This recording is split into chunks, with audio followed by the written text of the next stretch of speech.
तुम्हाला माहिती आहे का? आई एकविरा देवीचं मंदिर इतक्या उंच डोंगरावर कसं बांधलं गेलं?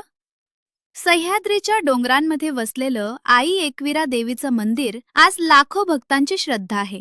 असं मानलं जातं की पांडवांनी वनवासाच्या काळात कारत्याच्या लेण्या आणि हे मंदिर बांधलं.